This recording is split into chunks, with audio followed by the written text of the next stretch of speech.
નમસ્કાર વિદ્યાર્થી મિત્રો, હું જસાણી સર આપ સૌનું જસાણી એજ્યુકેશનમાં હાર્દિક સ્વાગત કરું છું.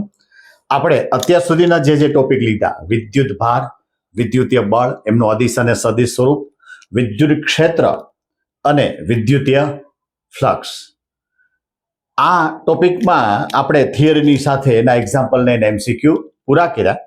આજે જે આપણે જોવું છે એ છે વિદ્યુત ડાયપોલ. વિદ્યુત ડાયપોલ. પોલ એટલે ધ્રુવ, ડાય એટલે બે. પોલ એટલે ધ્રુવ અને ડાય એટલે બે. બે ધ્રુવથી બનતી રચનાને ડાયપોલ કહેવામાં આવે છે. અહીંયા જોઈએ વિદ્યુત ડાયપોલ. વિદ્યુત ડાયપોલ એકબીજાથી પરિમિત અંતરે રહેલા એકબીજાથી પરિમિત અંતરે રહેલા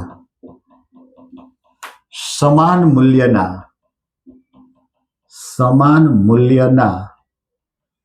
અને વિજાતીય વિદ્યુત ભારો વડે બનતી રચનાને વિદ્યુત ડાયપોલ કહેવાયો. વિદ્યુત ડાયપોલ કહેવાયો. સમાન મૂલ્યના અને વિજાતીય. સમાન મૂલ્યના અને વિજાતીય એનો મતલબ એ થયો કે Q is equal two minus Q. બરાબર, આ બે વિદ્યુત ભાર છે.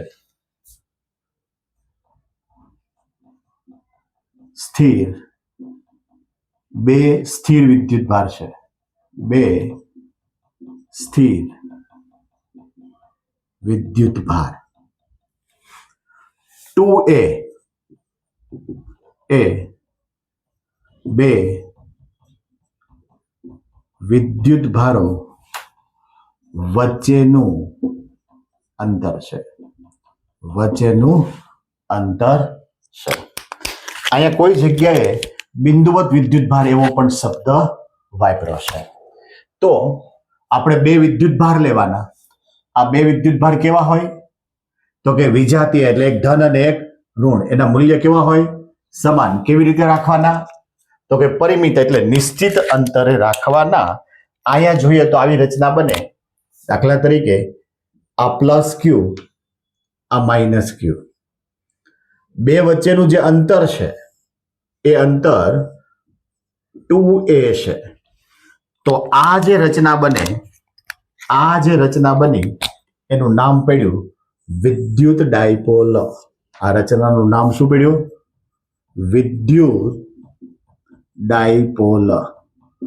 વિદ્યુત ડાયપોલ. હવે આની અંદર વિદ્યુત ભાર બે છે તો આવું લખાય, બેમાંથી એક વિદ્યુત ભારનું મૂલ્ય, બેમાંથી એક વિદ્યુત ભારનું મૂલ્ય અને તે બે વિદ્યુત ભાર વચ્ચેના અંતરના ગુણાકારને વિદ્યુત ડાયપોલ મોમેન્ટ કહેવાય. કેવા દ્વિધ્રુવીય ચાક માત્રા વિદ્યુત ડાયપોલ મોમેન્ટ કહેવાય. જેને P વડે દર્શાવાય. જેને સદિશ P વડે દર્શાવાય. તો P ઇઝ ઇક્વલ ટુ બે વચ્ચેનું અંતર 2A અને બેમાંથી એકનું મૂલ્ય એટલે Q સદિશ રાશિ છે. તો અહીંયા P ઉપર સદિશ, અહીંયા 2A ઉપર સદિશ. Q ઉપર સદિશ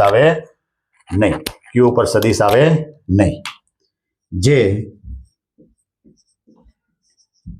સદિશ રાશિ છે જે સદિશ રાશિ છે તેની દિશા -q થી +q તરફની હોય છે.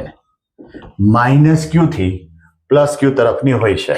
આપણે ઉપરની આકૃતિમાં જોઈએ તો આ વિદ્યુતભાર -q એનાથી +q, એટલે આ જે દિશા છે એ સદિશ p ની દિશા છે. સદિશ p ની દિશા છે. વિદ્યુત ડાયપોલનો કુલ વિદ્યુતભાર, વિદ્યુત ડાયપોલમાં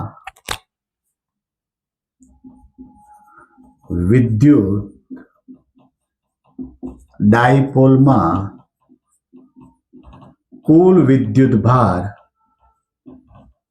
0 છે.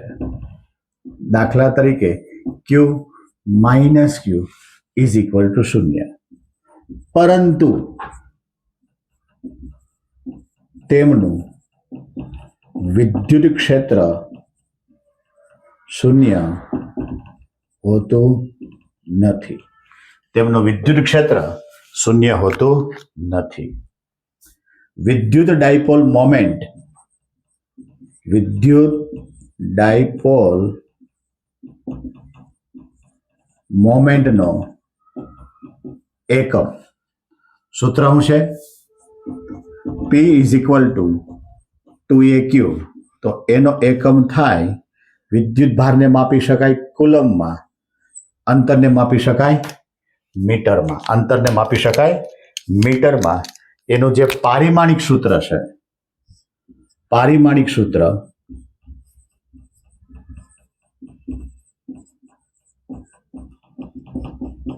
MLT, M0 L1 T1 A1, M0 L1 T1 L1 પારિમાણિક સૂત્ર. પારિમાણિક સૂત્ર. આના પરથી આપણે જોવાનું છે હજી કે વિદ્યુત ડાયપોલ છે એ વિદ્યુત ડાયપોલની અક્ષ ઉપરનો કોઈ બિંદુ છે તો એના પર વિદ્યુત ક્ષેત્ર કેટલું મળે, અને એ વિદ્યુત ડાયપોલના લંબ દ્વિભાજક પર કોઈ બિંદુ છે તેના પરનું વિદ્યુત ક્ષેત્ર કેટલું મળે. વિદ્યુત ડાયપોલની અક્ષ પરના બિંદુ આગળ મળતું વિદ્યુત ક્ષેત્ર, ડાયપોલની અક્ષ પરનું કોઈ બિંદુ છે ને નાનું મારે ક્ષેત્ર મેળવવું છે તો પહેલા હું ડાયપોલ બતાવું. આ જે છે એ +q છે. પરિમિત અંતર એટલે નિશ્ચિત અંતરે આ -q છે. આ બે વચ્ચેનું અંતર છે, બે વચ્ચેનું અંતર છે. તો કે આ જે ડાયપોલ છે, ડાયપોલને કેવી રીતે રાખવાનું? તો કે કોઈ પણ એક અક્ષ ઉપર રાખું છું તો આપણે આ જે અક્ષ છે એ અક્ષને આપણે y કહી શકીએ. તો અહીંયા ઉદ્ગમ બિંદુ હોય, આને શું કહેવાય? x અક્ષ કહેવાય. આને શું કહેવાય? y અક્ષ કહેવાય. અહીંયા શું હોય? આ o હોય. બરાબર. એટલે આપણે લખવું પડે કે આ ડાયપોલને કેવી રીતે રાખવું? તો કે ડાયપોલને y અક્ષ પર રાખવું. બરાબર. ક્યાં રાખવું? તો કે એનું જે મધ્ય બિંદુ છે, ડાયપોલનું મધ્ય બિંદુ એ ઉદ્ગમ બિંદુ પર આવી રીતે રાખવાનું છે. અહીંથી આ જે માપ છે એ a છે, આ પણ માપ છે કયો છે? a છે. શું કામ? કે બે વિદ્યુતભાર વચ્ચેનું અંતર આપણે કેટલું લીધું હતું? 2a. માટે બેયને મેં વેચી દીધો. અહીંયા જે બિંદુ છે એ બિંદુ y બિંદુ છે, y અક્ષ પરનું y બિંદુ છે. તો અહીંથી y જેટલા અંતરે, y જેટલું અંતર ક્યાંથી ગણવાનું? ડાયપોલના મધ્ય બિંદુ કહેતા અક્ષ પરથી. હવે આનું વર્ણન કરવાનું છે. કેવી રીતે કરશો વર્ણન? તો કે વિદ્યુત ડાયપોલને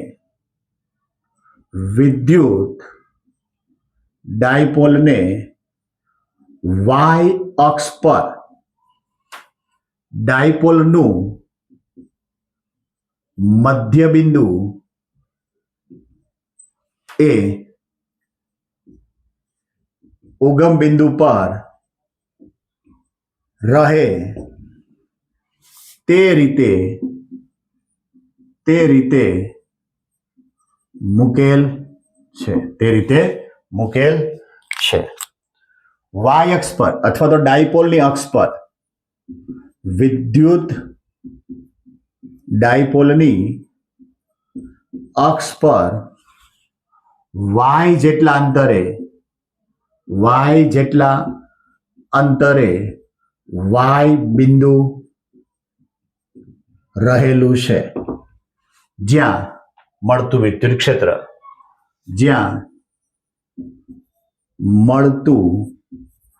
વિદ્યુત ક્ષેત્ર તો કે આપણને ખબર છે વિદ્યુત ક્ષેત્ર એ વિદ્યુત ભાર વડે મળે છે. તો કે પહેલો વિદ્યુત ભાર કયો છે? તો કે પ્લસ ક્યુ. પહેલો વિદ્યુત ભાર કયો છે? તો કે આ પ્લસ ક્યુ. આ પ્લસ ક્યુ થી આ વાય બિંદુ છે, પ્લસ ક્યુ થી વાય બિંદુ છે. તો આખું માપ કેટલું છે? વાય. ક્યાંથી? મધ્ય બિંદુથી વાય સુધીનો. એમાંથી આ એ બાદ કરી નાખું તો એટલો જે ભાગ આવે એ ભાગ વાય માઇનસ એ થયો. એટલે અહીં લખવું પડે કે પ્લસ ક્યુ વિદ્યુત ભારથી વાય માઇનસ એ જેટલા અંતરે વાય બિંદુ પર મળતું વિદ્યુત ક્ષેત્ર, જેને હું ઈ પ્લસ કહી દઉં ઇઝ ઇક્વલ ટુ કે આ ક્યુ અપોન આર સ્ક્વેર એટલે ઝેડ માઇનસ એનો સ્ક્વેર. અહીંયા પી કેરેટ કે કોઈ પણ લઈ શકાય. અહીંયા દાખલા તરીકે આપણે પી કેરેટ લઈએ અથવા તો આર કેરેટ લઈએ. તો અહીં મારે સદિશ કરવો પડે. કઈ બાજુ દિશા હશે? ઉપરના તરફ દિશા હશે. ઉપર બાજુ દિશા હશે. આને કહી દઉં સમીકરણ 1. આવી જ રીતે માઇનસ ક્યુ વિદ્યુત ભારથી જોવો જી. તો આ જે માપ છે અહીંથી આ માપ વાય પ્લસ એ થઈ ગયું. શું કામ? અહીં સુધીનું માપ કેટલું છે? વાય. ત્યાંથી આ એ જેટલું વધારવું પડે. એટલે વાય પ્લસ એ જેટલા અંતરે વાય બિંદુ પર મળતું વિદ્યુત ક્ષેત્ર આ ઈ માઇનસ બરાબર કે ક્યુ ઝેડ પ્લસ એ સ્ક્વેર. અહીં માઇનસ કે અહીંયા આવે પી કેરેટ. અને કીધું સમીકરણ 2. આની દિશા કઈ બાજુ જશે? વિરુદ્ધ બાજુ જશે. કારણ કે આ જે માઇનસ ક્યુ પોતાની બાજુ ક્ષેત્ર ખેંચે એટલે એની દિશા માઇનસ ક્યુ તરફ આવે, અક્ષની દિશા પ્લસ ક્યુ તરફ આવે, જેના કારણે આ માઇનસ એ પ્લસ થઈ જાય. વિરુદ્ધ દિશા બતાવે એટલે માઇનસ કેવું થઈ જાય? પ્લસ થઈ જાય. હવે જોઈએ અહીંયા કે વાય બિંદુ પર અહીં મેં ઝેડ લખી નાખ્યા. ત્યાં શું આવશે? વાય પ્લસ એ. વાય બિંદુ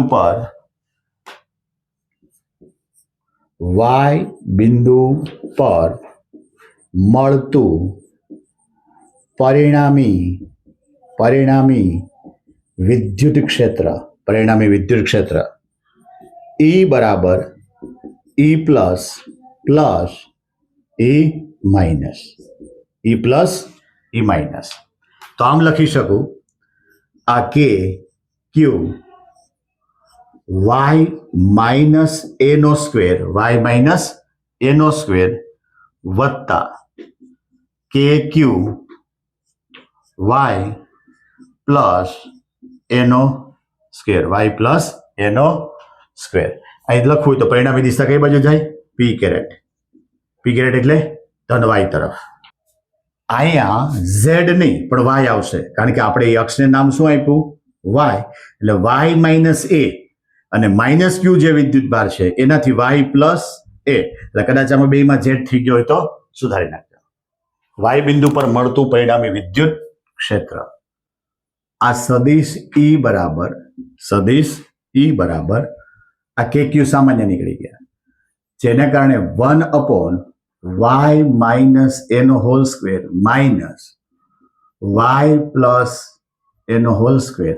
અહીંયા પી કેરેટ અવયવ પાડું તો આ અહીંયા ગુણાય વાય પ્લસ એનો whole square minus y minus એનો હોલ સ્ક્વેર છેદમાં એક માઇનસ ને એક પ્લસ, જેને કારણે y square minus a square whole square અહીંયા પી કેરેટ, જેથી આ કે પી બરાબર પહેલાના અવયવ આમ પડે વાય સ્ક્વેર વત્તા 2ya પ્લસ એ સ્ક્વેર, આ માઇનસ એમનેમ રાખવું, આ વાય સ્ક્વેર માઇનસ 2ya આ પ્લસ એ સ્ક્વેર છેદમાં y square minus a square whole square અહીંયા પી કેરેટ, જેને કારણે આ કે પી આ y square plus 2ya plus a square, આ માઇનસ અંદર દાખલ થાય,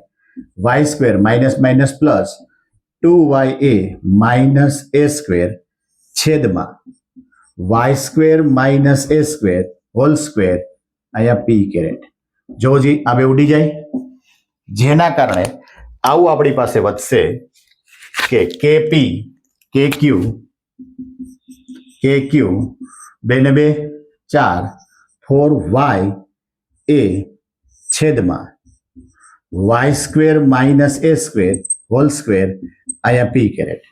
હવે આના અવયવ પાડીએ, 4 ના 2 કરીએ, આ પહેલા 2 અહીં લખી નાખું, આ 2 આ કે આ ક્યુ આ 2a આ વાય. જોજી બધા આંકડા આવી ગયા, કે આવી ગયો, ક્યુ આવી ગયો, 2a આવી ગયું, વાય આવી ગયું, અહીંયા 2 ને 2 4, તો જોજી ઉપર 4 છે છેદમાં y square minus a square whole square અહીંયા પી કેરેટ.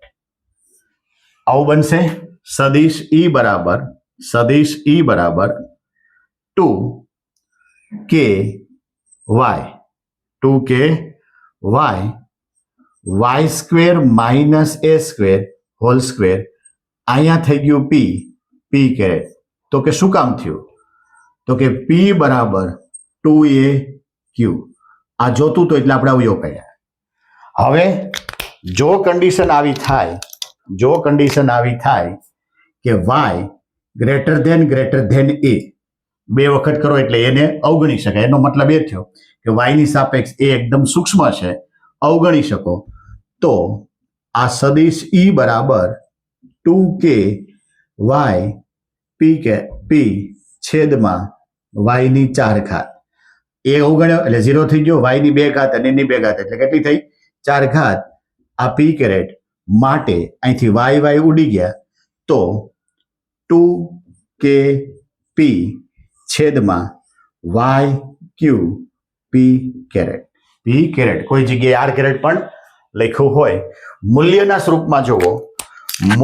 સ્વરૂપમાં જોવો તો આપણને અક્ષ પરનું સૂત્ર આવું આવે, વિદ્યુત ડાયપોલની અક્ષ પરનું સૂત્ર ઈ બરાબર 2kp છેદમાં વાય ક્યુ.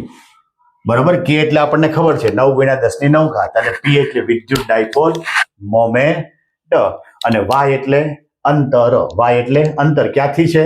ડાયપોલના મધ્ય બિંદુથી અક્ષ પર રહેલા કોઈ બિંદુ સુધીનું અંતર. વિદ્યુત ડાયપોલનો ત્રીજું પાર્ટ કે વિદ્યુત ડાયપોલના લંબ દ્વિભાજક એટલે વિષુવરેખા પરના બિંદુ પર મળતું વિદ્યુતીય ક્ષેત્ર જોઈએ. આ પ્લસ ક્યુ, આ માઇનસ ક્યુ,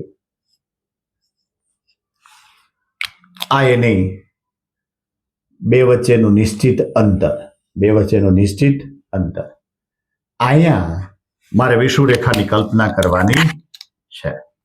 તો જોજે આ કઈ પ્રકારની અક્ષ થાય? વાય.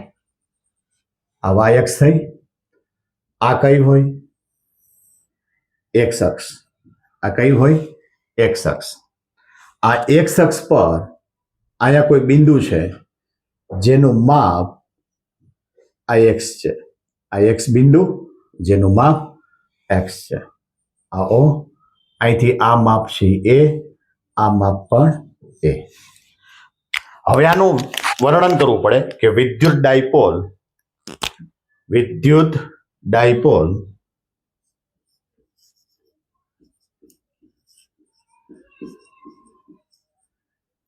ની અક્ષને લંબ રહેલા લંબ દ્વિભાજક પર x જેટલા અંતરે x બિંદુ છે. x જેટલા અંતરે x બિંદુ છે. હવે આપણે આ પ્લસ ક્યુ માટે વાત કરીએ તો આ પ્લસ ક્યુ થી x સુધીનું અંતર, આ અંતર r ધારી લીધું. પહેલા આપણે જોવાનું છે કે પ્લસ ક્યુ વડે મળતું વિદ્યુત ક્ષેત્ર, આ પ્લસ ક્યુ વિદ્યુત ભારથી r જેટલા અંતરે મળતું વિદ્યુત ક્ષેત્ર. તો પહેલા મારે r નો પ્રોબ્લેમ સોલ્વ કરવો પડે. r એટલે શું થાય? જો જે આ ખૂણો 90 ડિગ્રી નો થાય તો આ શું બન્યું? કાટકોણ ત્રિકોણ બન્યો. r શું બને? કર્ણ બને. તો અહીં લખવું પડે કે r is equal to x નો સ્ક્વેર a નો સ્ક્વેર વર્ગમૂળની અંદર એટલે 1/2. હવે અહીંથી મળતું વિદ્યુત ક્ષેત્ર આ બાજુ આગળ વધશે, આમ આવશે. આને શું કહી દઉં? E plus. અહીંયા ખૂણો કેટલો બનાવ્યો? થીટા. તો અહીંયા ખૂણો કેટલો બનાવે? થીટા. અહીંયા પણ ખૂણો થીટા બનાવે. જો જી અહીંયા આવી રીતે વિચારી શકાય. આ x તરફનો ઘટક, આ y તરફનો ઘટક, એક x તરફનો ઘટક, એક y તરફનો ઘટક. અહીંયા ખૂણો થીટા બનશે, આ બાજુનો આ ખૂણો થીટા. તો આનું માપ શું આવે? E plus cos theta. આ બાજુનું માપ શું આવે? E plus sine theta. આના બે ઘટક તો આવી રીતે વિચારી શકાય. હવે અહીંથી જુઓ, આ માઇનસ ક્યુ થી આ અંતર કેટલું છે? r છે. માઇનસ ક્યુ થી અંતર કેટલું છે? r છે. તો અહીં લખવું પડે એનું પણ કે માઇનસ ક્યુ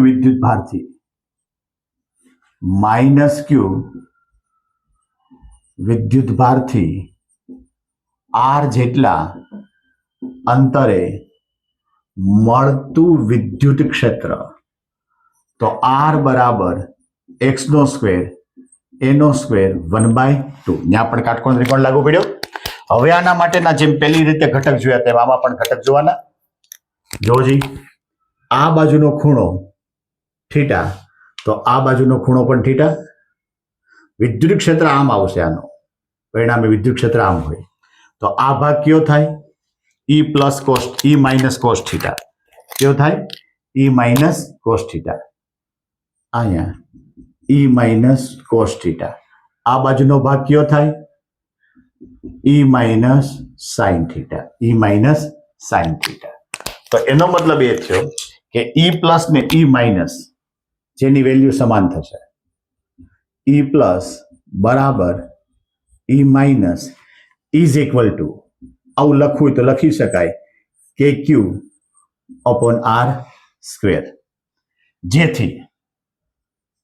જેથી E માઇનસ સાઇન થીટા અને E પ્લસ સાઇન થીટા નું મૂલ્ય સમાન અને વિરુદ્ધ દિશાનું છે. જેથી પરિણામી અસર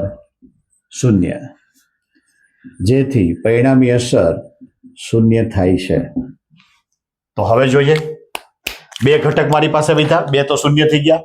આ બે ઘટક આ છે, એક છે E પ્લસ, એક છે E માઇનસ.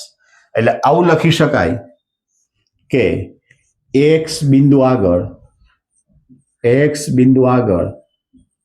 મળતું પરિણામી વિદ્યુત ક્ષેત્ર. તો આમ લખું, આ E બરાબર E plus cos theta plus E minus cos theta. E plus E minus cos theta. જ્યાં આગળ આપણે જે સૂત્ર જોયું એમાં કોસ થીટા, તો જોવો જઈ કોઈ પણ એક લઈ લઈએ, અહીંયા લઈએ આ થીટા, તો આ શું થાય? પાસેની બાજુ થાય. પાસેની બાજુ એટલે એ, અને આ શું થયું? કર્ણ. શું થયું? કર્ણ. તો કોસ થીટા બરાબર એ એટલે પાસેની બાજુ છેદમાં કર્ણ એટલે આર. છેદમાં કર્ણ એટલે આર. તો આપણી પાસે જે સૂત્ર હતું કે E બરાબર E plus plus E minus cos theta, મેં કોસ થીટા સામાન્ય કરી નાખ્યું છે, તો આવું લખું, આ કે ક્યુ અપોન આર સ્ક્વેર પ્લસ કે ક્યુ અપોન આર સ્ક્વેર ગુણ્યા એ અપોન આર. કોસની વેલ્યુ કેટલી મૂકી? એ અપોન આર. તો આમ લખી શકો, આ બેનો સરવાળો કરું તો 2 KQ અપોન આર સ્ક્વેર ગુણ્યા એ અપોન આર. તો આમ લખી શકાય 2KQ એ, અને આપણે આવી રીતે લખીએ, સરળ પડશે. આ કે 2AQ છેદમાં RQ છેદમાં RQ. જો જી આના બરાબર શું બની જાય? P બની જાય. આના બરાબર શું બની જાય? આ P બની જાય. તો હવે આમ લખી શકાય કે E બરાબર KP અપોન RQ. તો જ્યાં R ની કિંમત કેટલી હતી? R ની કિંમત કેટલી હતી? આ E બરાબર KP છેદમાં R એટલે શું હતું? A સ્ક્વેર x સ્ક્વેર 1/2 ગુણ્યા 3. તો આવું થઈ ગયું KP છેદમાં આ A square plus x square છેદમાં આ 3/2 છેદમાં 3/2. તો આવું લખી શકાય કે x ગ્રેટર ધેન A. હવે ઘણા એમ થાય સિંગલ વર્ડ ગ્રેટર ધેન કરીએ તો આવું ગણી શકાય નહીં. તો આવું લખી શકીએ કે આ E બરાબર KP. કોણ આવું ગણી શક્યું? A. એટલે કોણ વધ્યું? x સ્ક્વેર એની ઉપર 3/2. તો E બરાબર KP અપોન x ક્યુબ. ટૂટો ઉડી ગયા. હવે જો આને સદિશ રાશિ બતાવીએ બધી જગ્યાએ, તો અહીંયા આ P કેરેટ, આ બધેમાં P કેરેટ કરતો આવવાનું, અહીંયા પણ બધે આ P કેરેટ, બરાબર. આ દરેક જગ્યાએ P કેરેટ કરવા પડે. જોવો જી અહીંયા પણ આવું મૂકી શકાય. હવે આપણને બે સૂત્ર યાદ રાખવાના કે જો અક્ષ પર હોય, ટૂંકમાં એટલું યાદ રાખવાનું, વિદ્યુત ડાયપોલની અક્ષ પર, તો શું આવશે? E બરાબર 2KP YQ, ટૂંકમાં છેદમાં અંતરનો Q. અને વિદ્યુત ડાયપોલના લંબ દ્વિભાજક એટલે વિષુવરેખા પર લંબ દ્વિભાજક, તો E બરાબર KP અપોન XQ. હવે પેલા કરતા ઓટોમેટિક ક્ષેત્ર કેટલું થઈ ગયું? અડધું થઈ ગયું. તમારે દાખલા અને MCQ માટે જે યાદ રાખવાનું થશે એ ખાલી મેજોરિટી સૂત્ર આપણને આવડવું જોઈએ કે ક્ષેત્ર જે મેળવવાનું છે ડાયપોલની અક્ષ પર છે, તો અહીંયા શું યાદ રાખવાનું? આગળ 2 આવે. લંબ દ્વિભાજક કહેતા વિષુવ રેખા પર છે, તો અહીંયા 2 આવે નહીં. બાકીનું બધું ફોર્મેટ સરખું. K ની કિંમત ફિક્સ હોય, P એટલે વિદ્યુત ડાયપોલ, X કે Y એટલે અંતર. ક્લિયર?